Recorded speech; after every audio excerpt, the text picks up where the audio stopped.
Welcome back. There's a live look outside at the Oregon coast, our In Its Spanish Head Resort Hotel camera in Lincoln City. Thanks for joining us for Afternoon Live. It's usually pretty obvious when your pet is happy, but when your pet is stressed or in pain, you might miss the signs. Here to help us decode our furry friends, we welcome back veterinarian Dr. Cherice Roth. Great to see you. Hi, Hannah. How are you? Good timing, because we're talking about getting outside in the winter months. Yes. We've got to get the pets exercise even in January. Absolutely. Yeah, and this is a perfect time. A lot of people are starting their New Year's resolutions of getting their own selves outside. So I figured it was a perfect time for us to talk about how you're thinking about also taking your pets with you. Yeah, so signs to look for, beginning with changes in behavior. What are some things we should be aware of? So this is actually, I tell people all the time, my doctorate is in pets. Your doctorate is in your pet. No one knows your pet like you do. So if they are not acting like themselves, this can look like, suddenly they don't hop up on the bed to sleep with me at night. Or, they growled at my kid when they went to pet him and they've never done that before. Changes in behavior that might seem subtle are actually one of the ways our pets tell us that they're painful. And so if you're seeing those changes in behavior, that's a really great time to reach out to your veterinarian, talk about the signs that you're seeing, because it could be something that your pet's trying to tell us. Yeah, and something like decreased appetite or weight loss, that can be in that category too? Yeah, it certainly can. So painful pets shake a lot. They can decrease their appetite, especially if their mouth is painful. If it literally hurts to chew, they're not going to want to do it as much. You'll be surprised what they're willing to go through in order to get food in. But at some point, they can't hide it anymore. And so if you are seeing weight loss, especially in a dog, decreased appetite associated with that, it could very well be painful. For kitties, we worry about that decrease in appetite and weight loss being associated with something like kidney disease that they absolutely don't tell us about, even if we ask them really nicely. For sure. Yeah.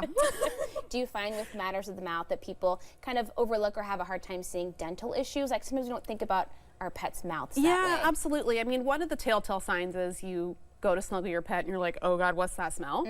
So that's number one. But also it is something that we highly recommend for vast majority of pets, have someone take a look at their mouth. That includes dental x-rays and cleaning every single year, because they can hide things under the gum line just like we can. Yeah, and that can lead to more serious problems down the road. Big time. Okay, how about lethargy and reduced activity? That's a big one too. Yeah, so a lot of people, and I now have a house full of young pups, but before that, it was very much so a senior center at my house. And so what I want to tell people is that slowing down is not normal. That is not common. And so if you see that your pet is slowing down or sleeping a lot more, there's something up. And again, if somebody comes to the hospital and tells me, gosh, she's just not quite herself. She's not acting like herself. She's sleeping a lot more. That sends off signals for me that there could be something wrong. And the number one thing I'm going to look at is blood work and or x-rays of the knees or hips or elbows to see what might be going on. What about cats hiding? I mean, do they do it for fun? What's happening here? Does it depend on your cat? And. I know, right? Oh my God. So again, like cats are these tricky masters of disguise, right? You would be surprised. We literally have the expression of you'd be surprised what a cat can live through. Because they are these masters of surprise. They are apex predators, and so they are designed to not show weakness. And so it's often that once they start to show signs, it's something important. So if you see that change in behavior, that cat that used to be really bothersome, jumping up on the counter, jumping on the refrigerator, not doing that anymore, that's the time to start worrying and wondering what might be going on. Okay, and what about grooming? If a pet is grooming themselves differently or not paying as much attention to certain things. I love this one for kitties especially because it can be a sign, especially of like thyroid issues. It's not really a painful condition that we know of, but what we would start to see is that we use the word unkempt. So it's kind of like how you look when you first wake up in the morning, except cats are supposed to be really on top of their grooming. But what you can also see, particularly in kitties, so if they, say, have a painful hip, they may start to pay more attention to that area and over-groom it. Or if they're having issues with their painful bladder, that they may lick their belly until it's completely naked and red. And so those are some other things that you can see as far as like changes in grooming habits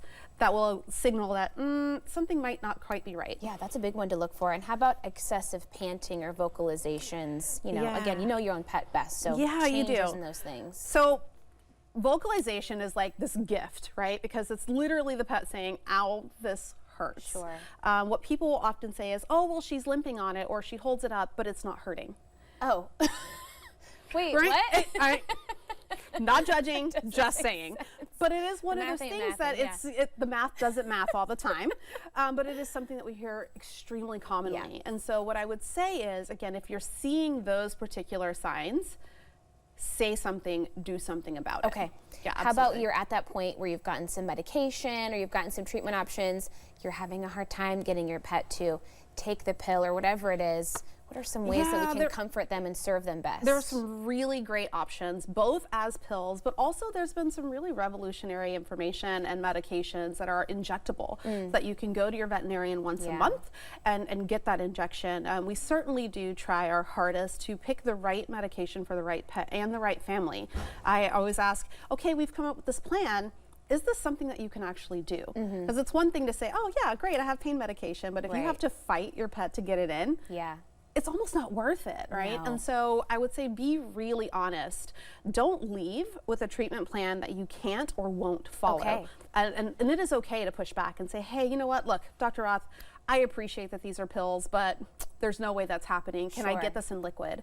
And we have all sorts of tools at our disposal. We can make things tuna flavored in liquid. We can make it boysenberry flavored. Whatever you want, we can get it compounded into something that will work for you and your family pet. You don't ask, you don't get. That's right. Thank you so much. It was great to see you. Yeah, it's my pleasure. And we'll have more on our website at katu.com. We'll be right back with more Afternoon Live right after this.